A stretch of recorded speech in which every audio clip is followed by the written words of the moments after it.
Capítulo 3. O céu 1. Em geral, a palavra céu designa o espaço indefinido que circunda a Terra, e mais particularmente a parte que está acima do nosso horizonte.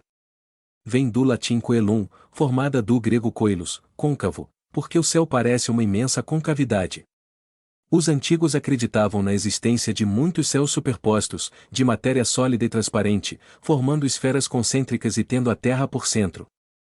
Girando essas esferas em torno da Terra, arrastavam consigo os astros que se achavam em seu circuito.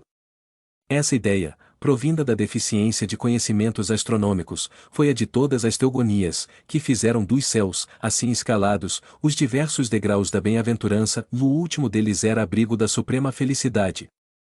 Segundo a opinião mais comum, havia 7 céus e daí a expressão, se estar no 7º céu, para exprimir perfeita felicidade.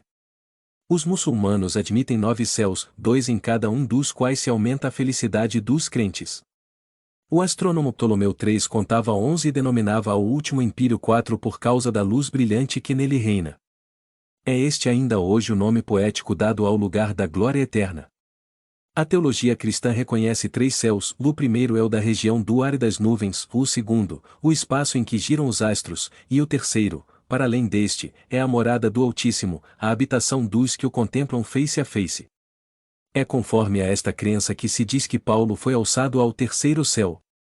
2. As diferentes doutrinas relativamente ao paraíso repousam todas no duplo erro de considerar a Terra centro do universo, e limitada à região dos astros. É além desse limite imaginário que todas têm colocado a residência afortunada e a morada do Todo-Poderoso. Singular anomalia que coloca o autor de todas as coisas, aquele que as governa a todas, nos confins da criação, em vez de no centro, donde o seu pensamento poderia, irradiante, abranger tudo. 3. A ciência, com a lógica inexorável da observação e dos fatos, levou o seu archote às profundezas do espaço e mostrou a nulidade de todas essas teorias. A Terra não é mais o eixo do universo, porém um dos menores astros que rolam na imensidade, o próprio Sol mais não é do que o centro de um turbilhão planetário, as estrelas são outros tantos inumeráveis sóis, em torno dos quais circulam mundos sem conta, separados por distâncias apenas acessíveis ao pensamento, embora se nos afigure tocarem-se. Neste conjunto grandioso, regido por leis eternas, reveladoras da sabedoria e onipotência do Criador, a Terra não é mais que um ponto imperceptível e um dos planetas menos favorecidos quanto à habitabilidade. E, assim sendo, é lícito perguntar por que Deus faria da Terra a única sede da vida e nela degradaria as suas criaturas prediletas? Ao contrário, tudo anuncia a vida por toda parte e a humanidade é infinita como o universo. Revelando-nos a ciência mundos semelhantes ao nosso, Deus não podia tê-los criado sem intuito, antes deve tê-los povoado de seres capazes de os governar. 4. As ideias do homem estão na razão do que ele sabe, como todas as descobertas importantes, a da constituição dos mundos deveria imprimir-lhes outro curso, sob a influência desses conhecimentos novos, as crenças se modificaram, ou o céu foi deslocado e a região estelar, sendo ilimitada, não mais lhe pode servir. Onde está ele, pois? E ante esta questão emudecem todas as religiões. O Espiritismo vem resolvê-las demonstrando o verdadeiro destino do homem. Tomando-se por base a natureza deste último e os atributos divinos, chega-se a uma conclusão, e isto quer dizer que partindo do conhecido atinge-se o desconhecido por uma dedução lógica, sem falar das observações diretas que o Espiritismo faculta. 5. O homem compõe-se de corpo e espírito, o espírito é o ser principal, racional, inteligente, o corpo é o invólucro material que reveste o espírito temporariamente, para preenchimento da sua missão na terra e execução do trabalho necessário ao seu adiantamento. O corpo, usado, destrói-se e o espírito sobrevive à sua destruição. Privado do espírito, o corpo é apenas matéria inerte, qual instrumento privado da mola real de função, ou sem o corpo, o espírito é tudo, ou a vida, a inteligência. Ao deixar o corpo, torna ao mundo espiritual, onde paira, para depois reencarnar. Existem, portanto, 2 mundos, o corporal, composto de espíritos encarnados, e o espiritual, formado dos espíritos desencarnados. Os seres do mundo corporal, devido mesmo à materialidade do seu envoltório, estão ligados à Terra ou a qualquer globo. O mundo espiritual ostenta-se por toda parte, em redor de nós como no espaço, sem limite algum designado. Em razão mesmo da natureza fluídica do seu envoltório, os seres que o compõem, em lugar de se arrastarem penosamente sobre o solo, transpõem as distâncias com a rapidez do pensamento. A morte do corpo não é mais que a ruptura dos laços que os retinham cativos. 6. Os espíritos são criados simples e ignorantes, mas dotados de aptidão para tudo conhecerem e para progredirem, em virtude do seu livre-arbítrio. Pelo progresso adquirem novos conhecimentos, novas faculdades, novas percepções, e conseguintemente, novos gozos desconhecidos dos espíritos inferiores, e eles veem, ouvem, sentem e compreendem o que os espíritos atrasados não podem ver, sentir, ouvir ou compreender. A felicidade está na razão direta do progresso realizado, de sorte que, de dois espíritos, um pode não ser tão feliz quanto o outro, unicamente por não possuir o mesmo adiantamento intelectual e moral, sem que por isso precisem estar, cada qual, em lugar distinto. Ainda que juntos, pode um estar em trevas, enquanto tudo resplandece para o outro, tal como um cego e um vidente que se dão as mãos, este percebe a luz da qual aquele não recebe a mínima impressão. Sendo a felicidade dos espíritos inerente às suas qualidades, aurem eles em toda parte em que se encontram, seja a superfície da terra, no meio dos encarnados, ou no espaço. Uma comparação vulgar fará compreender melhor esta situação. Se encontrarem em um concerto dois homens, um, bom músico, de ouvido educado, e outro, desconhecedor da música, de sentido auditivo pouco delicado, o primeiro experimentará sensação de felicidade, enquanto o segundo permanecerá insensível, porque um compreende e percebe o que nenhuma impressão produz no outro. Assim sucede quanto a todos os gozos dos espíritos, que estão na razão da sua sensibilidade. O mundo espiritual tem esplendores por toda parte, harmonias e sensações que os espíritos inferiores, submetidos à influência da matéria, não entrevêm sequer, e que somente são acessíveis aos espíritos purificados. 7. O progresso nos espíritos é o fruto do próprio trabalho, ou mais, como são livres, trabalham no seu adiantamento com maior ou menor atividade, com mais ou menos negligência, segundo sua vontade, acelerando ou retardando o progresso e, por conseguinte, a própria felicidade. Enquanto uns avançam rapidamente, entorpecem-se outros, quais poltrões nas fileiras inferiores. São eles, pois, os próprios autores da sua situação, feliz ou desgraçada, conforme esta frase do Cristo, dá cada um segundo as suas obras. Romanos, 2 horas e 6 minutos. Todo espírito que se atrasa não pode queixar-se senão de si mesmo, assim como o que se adianta tem o mérito exclusivo do seu esforço, dando por isso maior apreço à felicidade conquistada. A suprema felicidade só é compartilhada pelos espíritos perfeitos, ou, por outra, pelos puros espíritos, que não a conseguem senão depois de haverem progredido em inteligência e moralidade. O progresso intelectual e o progresso moral raramente marcham juntos, mas o que o espírito não consegue em dado tempo, alcança em outro, de modo que os dois progressos acabam por atingir o mesmo nível. Eis porque se vêem muitas vezes homens inteligentes instruídos pouco adiantado moralmente, e vice-versa. 8. A encarnação é necessária ao duplo progresso moral e intelectual do espírito, ao progresso intelectual pela atividade obrigatória do trabalho. Ao progresso moral pela necessidade recíproca dos homens entre si. A vida social é a pedra de toque das boas ou mais qualidades. A bondade, a maldade, a doçura, a violência, a benevolência, a caridade, o egoísmo, a avareza, o orgulho, a humildade, a sinceridade, a franqueza, a lealdade, a maia, a hipocrisia, em uma palavra, tudo o que constitui o homem de bem ou perverso tem por móvel, por alvo e por estímulo as relações do homem com os seus semelhantes. Para o homem que vivesse isolado não haveria vícios nem virtudes, preservando-se do mal pelo isolamento, o bem de si mesmo se anularia. 9. Uma só existência corporal é manifestamente insuficiente para o espírito adquirir todo o bem que lhe falta e eliminar o mal que lhe sobra. Como poderia o selvagem, por exemplo, em uma só encarnação nivelar-se moral e intelectualmente ao mais adiantado europeu?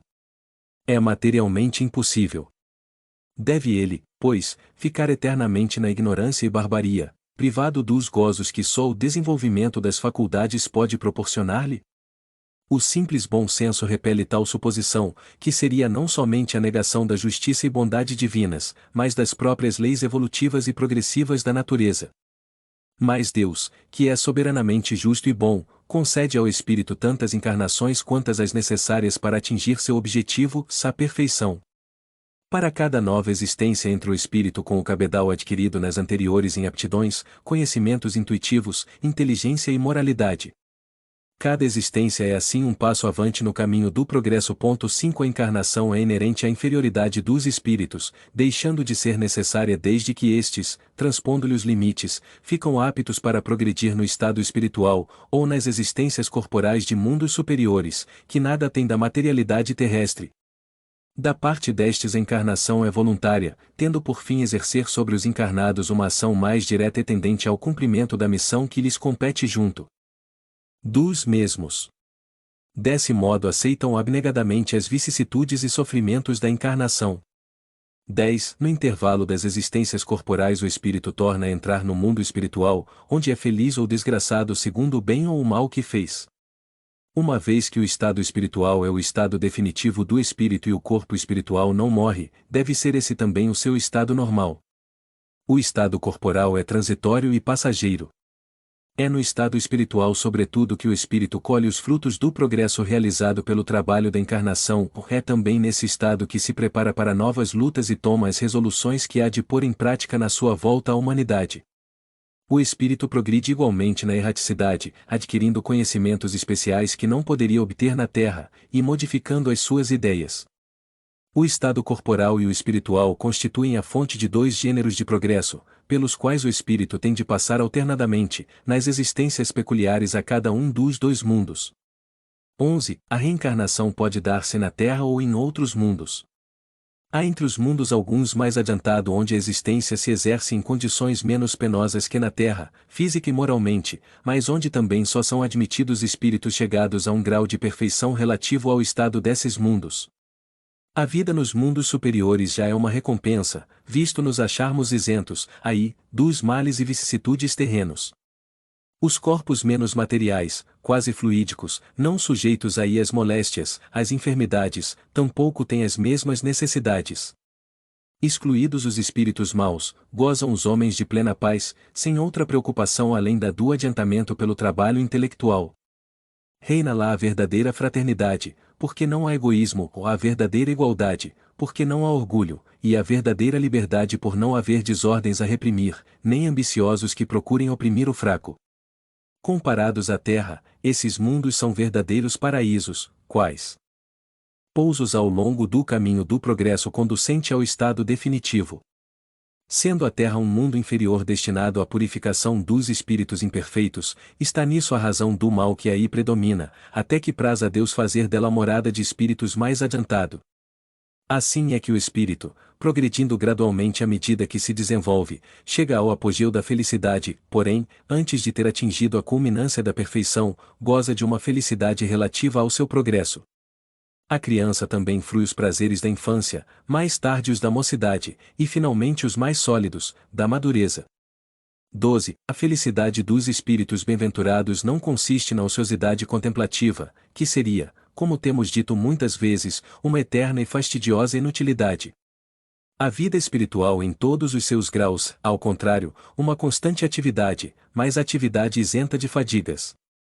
A suprema felicidade consiste no gozo de todos os esplendores da criação, que nenhuma linguagem humana jamais poderia descrever, que a imaginação mais fecunda não poderia conceber. Consiste também na penetração de todas as coisas, na ausência de sofrimentos físicos e morais, numa satisfação íntima, numa serenidade da alma imperturbável, no amor que envolve todos os seres, e portanto na ausência de atrito proveniente do contato com os maus, e, acima de tudo, na contemplação de Deus e na compreensão dos seus mistérios revelados aos mais dignos. A felicidade também existe nas tarefas cujo encargo nos faz felizes.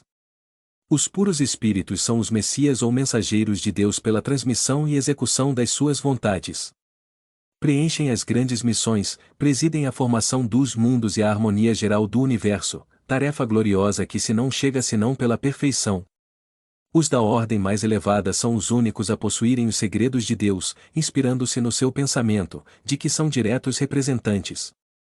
13. As atribuições dos espíritos são proporcionadas ao seu progresso, às luzes que possuem, às suas capacidades, experiência e grau de confiança inspirada ao Senhor soberano. Nem favores, nem privilégios que não sejam o prêmio ao mérito, tudo é medido e pesado na balança da estrita justiça. As missões mais importantes são confiadas somente àqueles que Deus julga capazes de as cumprir e incapazes de desfalecimento ou comprometimento. E enquanto que os mais dignos compõem o Supremo Conselho, sob as vistas de Deus, a chefes superiores é cometida a direção de turbilhões planetários, e a outros conferida a de mundos especiais. Vem, depois, pela ordem de adiantamento e subordinação hierárquica, as atribuições mais restritas dos prepostos ao progresso dos povos, à proteção das famílias e indivíduos, ao impulso de cada ramo de progresso, às diversas operações da natureza até os mais ínfimos pormenores da criação. Neste vasto e harmônico conjunto há ocupações para todas as capacidades, aptidões e esforços, ou ocupações aceitas com júbilo, solicitadas com ardor, por serem um meio de adiantamento para os espíritos que ao progresso aspiram. 14. Ao lado das grandes missões confiadas aos espíritos superiores, há outras de importância relativa em todos os graus, concedidas a espíritos de todas as categorias, podendo afirmar-se que cada encarnado tem a sua, isto é, deveres a preencher a bem dos seus semelhantes, desde o chefe de família, a quem incumbe o progresso dos filhos, até o homem de gênio que lança às sociedades novos germens de progresso.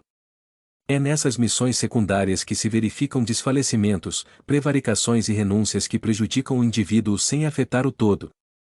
15. Todas as inteligências concorrem, pois, para a obra geral, qualquer que seja o grau atingido, e cada uma na medida das suas forças, seja no estado de encarnação ou no de espírito. Por toda parte a atividade, desde a base ao ápice da escala, instruindo-se, coadjuvando-se em mútuo apoio, dando-se as mãos para alcançarem o zênite. Assim se estabelece a solidariedade entre o mundo espiritual e o corporal, ou, em outros termos, entre os homens e os espíritos, entre os espíritos libertos e os cativos.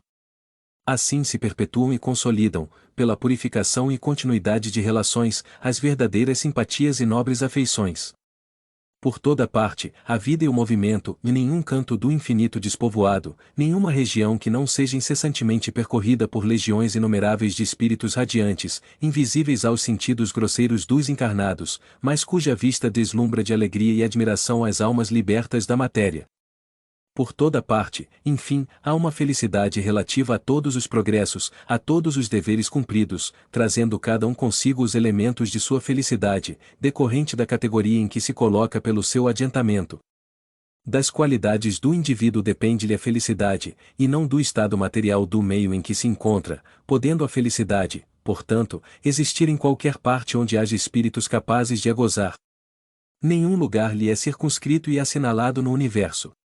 Onde quer que se encontrem, os espíritos podem contemplar a majestade divina, porque Deus está em toda parte. 16. Entretanto, a felicidade não é pessoal, se a possuíssemos somente em nós mesmos, sem poder reparti-la com outrem, ela seria tristemente egoísta. Também encontramos na comunhão de ideias que une os seres simpáticos. Os espíritos felizes, atraindo-se pela similitude de ideias, gostos e sentimentos, formam vastos agrupamentos ou famílias homogêneas, no seio das quais cada individualidade irradia as qualidades próprias e satura-se dos eflúvios serenos e benéficos emanados do conjunto. Os membros deste, ora se dispersam para se darem a sua missão, ora se reúnem em dado ponto do espaço a fim de se prestarem contas do trabalho realizado, ora se congregam em torno de um espírito mais elevado para receber instruções e conselhos. 17. Posto que os espíritos estejam por toda parte, os mundos são de preferência os seus centros de atração, em virtude da analogia existente entre eles e os que os habitam. Em torno dos mundos adiantado abundam espíritos superiores, como em torno dos atrasados pululam espíritos inferiores. Cada globo tem, de alguma sorte, sua população própria de espíritos encarnados e desencarnados, alimentada em sua maioria pela encarnação e desencarnação dos mesmos. Esta população é mais estável nos mundos inferiores, pelo apego dos espíritos à matéria, e mais flutuante nos superiores. Destes últimos, porém, verdadeiros focos de luz e felicidade, espíritos se destacam para mundos inferiores a fim de neles semearem os germens do progresso, levar-lhes consolação e esperança, levantar os ânimos abatidos pelas provações da vida. Por vezes também se encarnam para cumprir com mais eficácia a sua missão. 18. Nessa imensidade ilimitada, onde está o céu? Em toda parte. Nenhum contorno lhe traça limites. Os mundos adiantados são as últimas estações do seu caminho, que as virtudes franqueiam e os vícios interditam. Ante este quadro grandioso que povoa o universo, que dá a todas as coisas da criação um fim e uma razão de ser, quanto é pequena e mesquinha a doutrina que circunscreve a humanidade a um ponto imperceptível do espaço, que nola mostra começando em dado instante para acabar igualmente com o mundo que a contém, não abrangendo mais que um minuto na eternidade. Como é triste, fria, glacial essa doutrina quando nos mostra o resto do universo, durante e depois da humanidade terrestre, sem vida, nem movimento, qual vastíssimo deserto imerso em profundo silêncio. Como é desesperadora a perspectiva dos eleitos votados à contemplação perpétua, enquanto a maioria das criaturas padece tormentos sem fim. Como lacera os corações sensíveis a ideia dessa barreira entre mortos e vivos. As almas ditosas, dizem, só pensam na sua felicidade, como as desgraçadas, nas suas dores. Admira que o egoísmo reine sobre a terra quando nolo mostram no céu? Oh! Quão mesquinha se nos afigura essa ideia da grandeza, do poder e da bondade de Deus. Quanto é sublime a ideia que dele fazemos. Pelo Espiritismo. Quanto a sua doutrina engrandece as ideias e amplia o pensamento. Mas quem diz que ela é verdadeira? A razão primeiro, a revelação depois, e, finalmente, a sua concordância com os progressos da ciência. Entre duas doutrinas, das quais uma é mesquinha e a outra exalta os atributos de Deus, ou das quais uma só está em desacordo e a outra em harmonia com o progresso, ou das quais uma se deixa ficar na retaguarda enquanto a outra caminha, o bom senso diz de que lado está a verdade. Que, confrontando-as, consulte cada qual a consciência, e uma voz íntima lhe falará por ela. Pois bem, essas aspirações íntimas são a voz de Deus, que não pode enganar os homens. 19. Dir-se-á, porque Deus não lhes revelou de princípio toda a verdade? Pela mesma razão porque se não ensina à infância o que se ensina aos de idade madura. A revelação limitada foi suficiente a certo período da humanidade, e Deus a proporciona gradativamente ao progresso e às forças do espírito. Os que recebem hoje uma revelação mais completa são os mesmos espíritos que tiveram dela uma partícula em outros tempos e que de então por diante se engrandeceram em inteligência. Antes de a ciência ter revelado aos homens as forças vivas da natureza, a constituição dos astros, o verdadeiro papel da Terra e sua formação, poderiam eles compreender a imensidade do espaço e a pluralidade dos mundos? Antes de a geologia comprovar a formação da Terra, poderiam os homens tirar-lhe o inferno das entranhas e compreender o sentido alegórico dos 6 dias da criação? Antes de a astronomia descobrir as leis que regem o universo, poderiam compreender que não há alto nem baixo no espaço, que o céu não está acima das nuvens nem limitado pelas estrelas? Poderiam identificar-se com a vida espiritual antes dos progressos da ciência psicológica? Conceber depois da morte uma vida feliz ou desgraçada, a não ser em lugar circunscrito e sob uma forma material? Não, compreendendo mais pelos sentidos que pelo pensamento, o universo era muito vasto para sua concepção, era preciso restringi-lo ao seu ponto de vista para alargá-lo mais tarde. Uma revelação parcial tinha sua utilidade, e, embora sábia até então, não satisfaria hoje. O absurdo provém dos que pretendem poder governar os homens de pensamento, sem se darem conta do progresso das ideias, quais se fossem crianças. Vede o Evangelho segundo o Espiritismo, capítulo 3.